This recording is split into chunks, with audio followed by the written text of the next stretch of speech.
नमस्कार दोस्तों, आज मैं आपको कार्तिक मास में नित्य नियम से सुनी जाने वाली शालिग्राम भगवान की कहानी सुनाने जा रही हूँ। प्रेम से बोले शालिग्राम भगवान की जय हो। शालिग्राम शिला में सदा चराचर प्राणियों सहित समस्त त्रिलोकी लीन रहती है। कार्तिक मास में जो शालिग्राम शिला के दर्शन करता है उसे मस्तक झुकाता है, स्नान करता है और उसका पूजन करता है, वह कोटि यज्ञों के समान पुण्य तथा कोटि गोदानों का फल पाता है। महादेव जी अपने पुत्र कार्तिकेय जी से कहते हैं, बेटा, जो पुरुष सदा भगवान विष्णु की शालिग्राम शिला का चरणामृत पान करता है उसके गर्भवास के भयंकर कष्ट का नाश हो जाता है। जो मनुष्य प्रतिदिन शालिग्राम शिला का पूजन करता है उसे न तो यमराज का भय होता है न मरने और जन्म लेने का ही। भगवान स्वयं बताते हैं कि करोड़ों कमल पुष्पों से मेरी पूजा का जो फल होता है वह शालिग्राम शिला के पूजन से प्राप्त हो जाता है।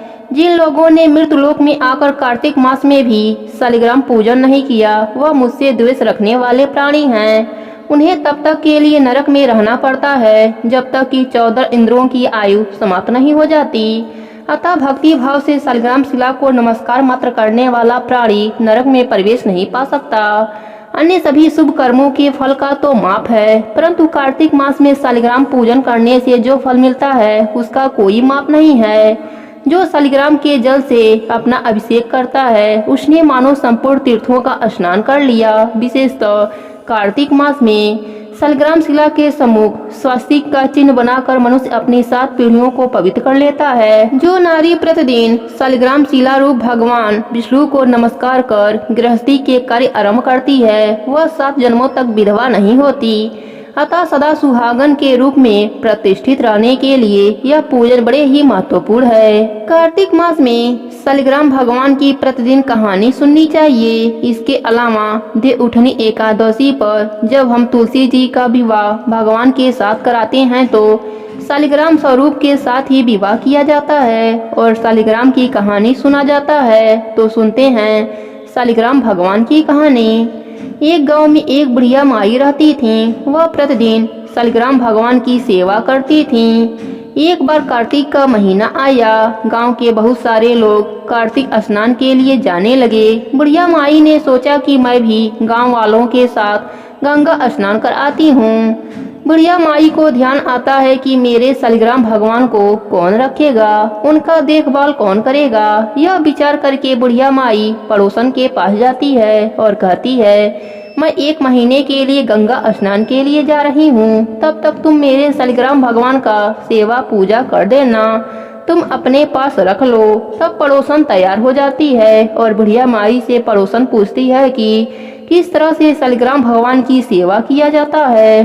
तब बुढ़िया माई कहती है कि सवेरे उठना तो इनको भी उठा देना, नहाने के बाद इनको भी नहला देना, फूल तुलसी पत्ता चढ़ा देना, चंदन लगा देना, फिर जब दूध गर्म करना तो दूध का भी भोग लगा देना और दोपहर में रसोई में जो भी बनाना उसका भी भोग लगा देना और शाम को दिया जला देना और रात में सुला देना। इतना बताकर बुढ़िया माई शालिग्राम भगवान को पड़ोसन को देकर गंगा स्नान के लिए चली जाती हैं। पड़ोसन सुबह उठकर बुढ़िया माई के बताए अनुसार भगवान को जगाती है, फिर स्नान करती है, चंदन फूल और तुलसी पत्ता चढ़ाती है, दूध गर्म करके दूध का भोग लगाती है, फिर दोपहर में खाना बनाती है। एक थाली में खाना निकालकर शालिग्राम भगवान को भोग लगाने के लिए लाती है। तब पड़ोसन देखती है कि दूध तो भगवान जी पिए ही नहीं हैं, दूध तो वैसा ही पड़ा है।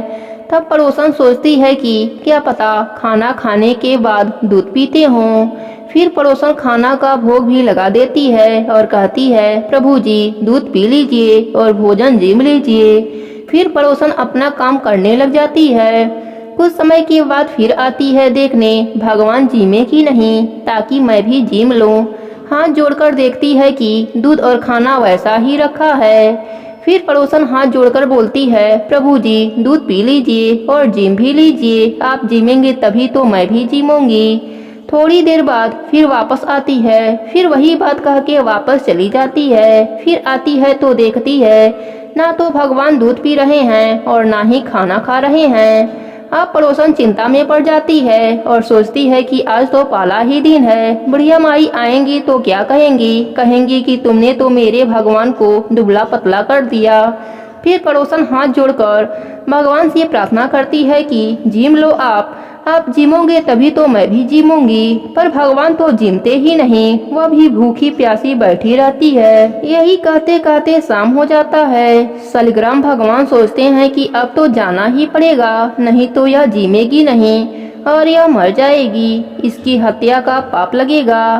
फिर भगवान जी आते हैं और पड़ोसन के घर का भोजन जिमते हैं। अब तो हर रोज यही होता।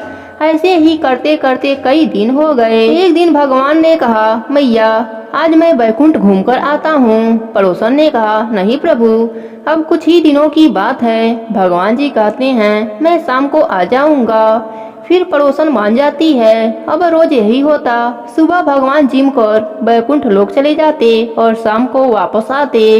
धीरे धीरे 1 महीना बीत जाता है। उधर बुढ़िया माई भी गंगा स्नान करके वापस अपने घर आ जाती है। फिर बुढ़िया माई पड़ोसन के घर जाती है। फिर पड़ोसन से कहती है, ला मेरे शालिग्राम भगवान को मुझे दे दे, बहुत दिन हो गए दर्शन नहीं किया।